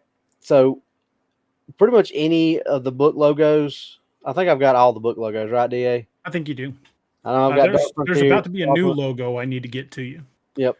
So pretty much any of the books, any that y'all like, stuff like that. David Bye's gotten some stuff with Man's Marauders on it and with Wild Hunt.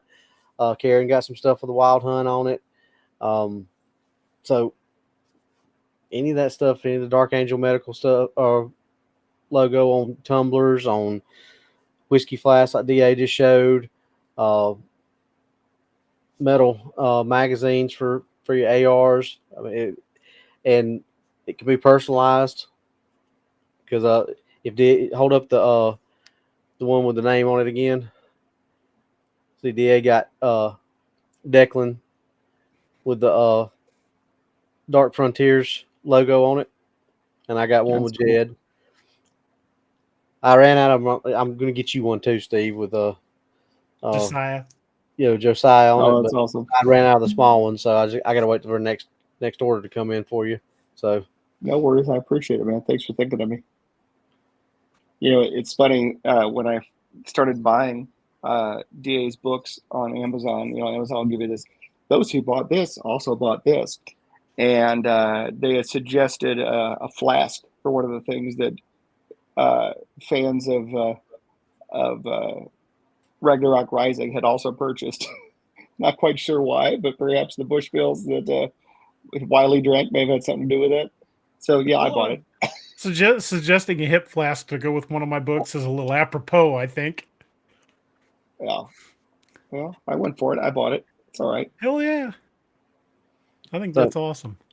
Y'all got. In fact, actually, the flask that I bought is the one that shows up in the logo for my Facebook page, or not Facebook, YouTube page. So if y'all got items you want any of these logos on, let us know, and we'll be glad to do it for you. And again, that's all I got to say about that. Well, folks, we've kind of started a tradition here at DAX Machina.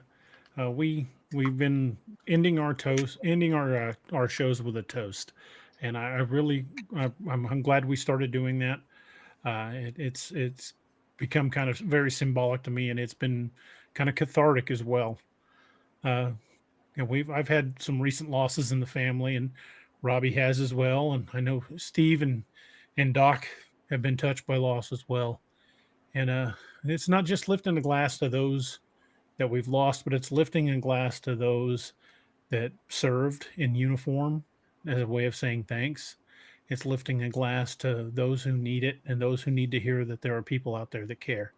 And folks, here at the DAX Machina Nation, we might put the fun in dysfunctional, but we are a family, and we're proud to have each and every one of you. And this glass is for all the men and women who have served in uniform in any capacity. This glass is for all of you out there who are part of the DAX Machina Nation. This glass is for the mods who do such an awesome job of keeping the chat flowing and keeping things smooth, and they do a fantastic job of it. And this is for Doc, who couldn't be here with us because of family issues, and for those that need your prayers tonight. And these are for 3 wildly different a-holes that have come to become my brothers. And my heart's out to Doc. I wish he could be here with us tonight. And I love those 3 idiots because they always manage to put a smile on my face even when I'm having a crappy day. And I've had some crappy ones here lately, and they've been keeping my head up when I didn't think I could. And I love you guys. Thank you guys so much for everything you guys do. You guys are family. Oh, Doc, we love you too, fucker. Yep. That's right, Doc. We love you too, brother. But I want to end this with the toast, which is from an old Irish song called "The Parting Glass." And while the song might be talking superficially about saying goodnight at the end of the night of drinking, but if you read between the lines, you read the song, it's really talking about lifting a glass to those we've lost along the way, and those ones we care about. So to add that in, I'm going to close this out with the toast. And again, it's from The Parting Glass, and if you're unfamiliar with the song, you should go on YouTube and listen to it. But since it fell unto my lot that I should rise and you should not, I'll gently rise and softly call. Good night, and joy be to you all. Good night, everybody. Cheers, guys. Thank you for joining us. Catch us again Wednesdays and Saturdays on DAX Machina. A special thanks to all our channel members and Patreon supporters. Please make sure to like, share, and subscribe.